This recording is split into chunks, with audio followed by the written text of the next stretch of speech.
Hello fellow YouTubers, this is King D3001. It's been a while since I recorded a video and I apologize.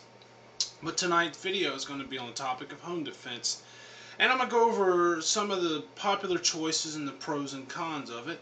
First we're going to start off with the pistol. Verify to make sure this is unloaded. It is. Let's go ahead and get back onto it.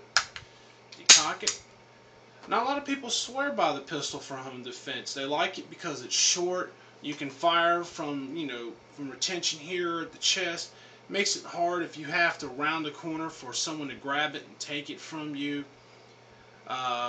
You can hold a flashlight or a phone if you need to dial 911.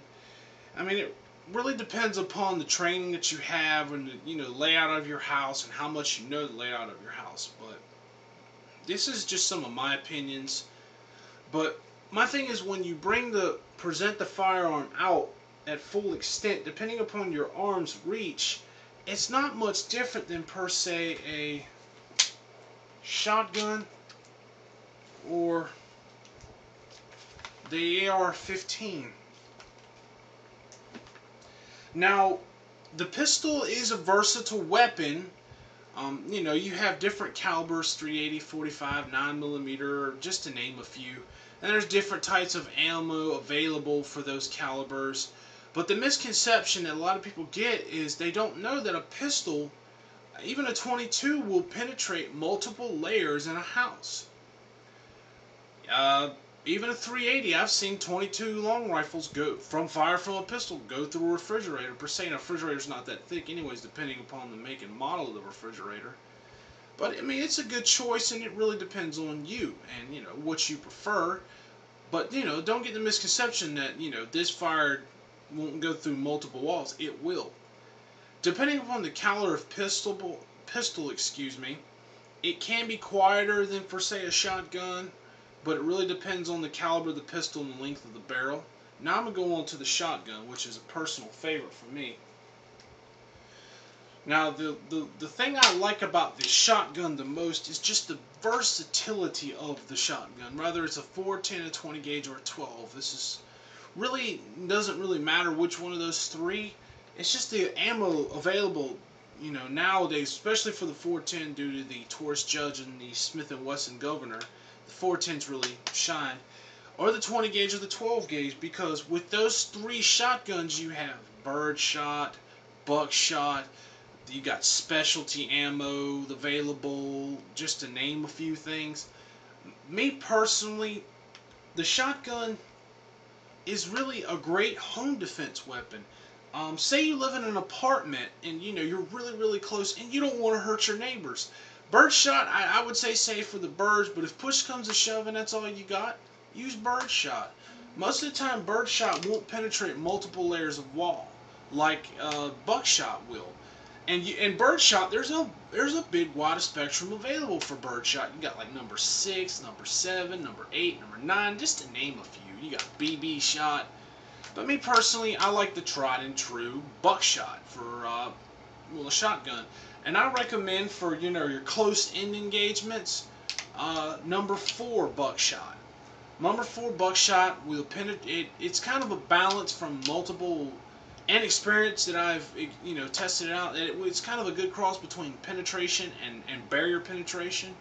My first 2 rounds is loaded, like in my shotgun, is loaded with 3-inch number 4 buckshot, and then followed by your typical triple-aught buckshot. And that's a great thing about these shotguns. You can stagger ammo like that depending upon what you want.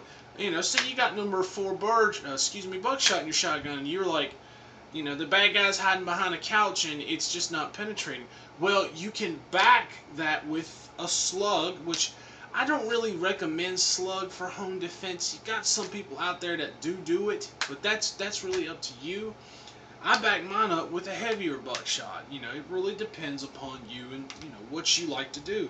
But for me, a shotgun has got 4 points of contact. You've got your cheek weld, the buttstock into the pocket of the shoulder, the firing hand, and the support hand.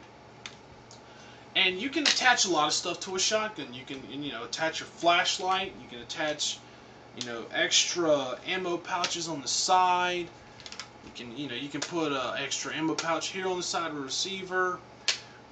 One of the bad things about a shotgun is it can be hard to keep feeding this thing in a stressful situation. But personally, I don't know too many bad guys that want to bleed, and I don't think they're going to stick around when you start unloading, even if it's a 4 or 5 shot shotgun, at their vicinity. Now, it really depends on your training, but a pistol can be easier to reload in a stressful situation, but again, it depends on the training that you've received or practice that you have done. But that's my quote on that's my take on the shotgun for home defense. Now, a lot of people debate about this, the AR-15. They're like, oh man, that's crazy, a rifle for home defense? Well, a lot of people get misconception. This is a .22 caliber hyper velocity round. And the 5.56 and 2.23 are great rounds, in my honest opinion, for small social work. You've got such a wide spectrum of ammo available for these platforms. You can build an AR-15 to really anything you want.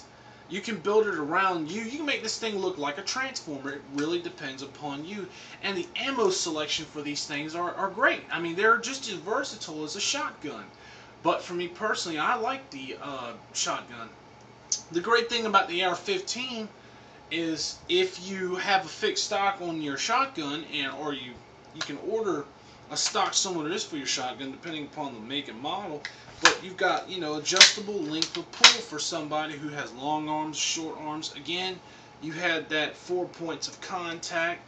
You can, you know, add a flashlight, red dot sight, backup iron sights. You know, you can add like what I got on here, the battery assist lever by Magpul. It really depends. You can go crazy with an AR-15. You can look like a transformer. I keep this AR-15 loaded with the Winchester PDX 60 grain 223 ammo.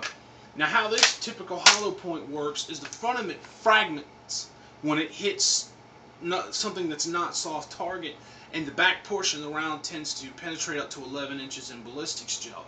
But most, I think the XM193, or just to name a few, tends to be a boat tail round, which means the back of the round tends to be heavier. So when it hits soft tissue or drywall, it tends to tumble. And most 223 ammo will break apart because of the hypervelocity nature of this ammo. And this is really good for somebody who's recoil sensitive. You know, they don't like a lot of recoil. The AR-15 is easily controllable, more so than a 12 gauge. You have higher ammo capacity depending upon the state that you live in, if they allow 30 round mags or not. And it's really a nice weapon to work off of. You know, you can leave them bone stock, or you can add some accessories here and there like I've done to this one. It really comes down on, what you prefer. Of the three, I like the shotgun. That's just my personal preference. It's what I know and it's what I enjoy. You should really train, train like you fight and fight like you train. I have more experience with the shotgun and multiple, 410, 12 gauge, and 20 gauge, multiple calibers. Train like you fight and fight like you train. Like I said before, you should know the layout of your house. I don't recommend, if somebody breaks in your house, I don't recommend, if you can, not to go after them, because, it can be a real foobar situation. You could hunker down somewhere, have a safe room, somewhere where you can grab your family real quick and pull them there, and try to have a phone close to you. That's what I would recommend. Or if you live by yourself, get to know the layout of your house, just in case you have to retreat to another room or you're trapped. Or if you should, and I don't recommend, if you have to pursue the attacker, you should really know the blind spots of your house, the dark spots where he can hide. And that way, when he breaks in your house and you know your house, that gives you the tactical advantage. But I believe that about sums it up. If you have any questions or comments or anything to add to this video, or anything I've missed, please feel free to leave your comments and questions at the bottom of the video, and I thank you for watching. Don't give up your Second Amendment rights. Stay safe. King D signing off.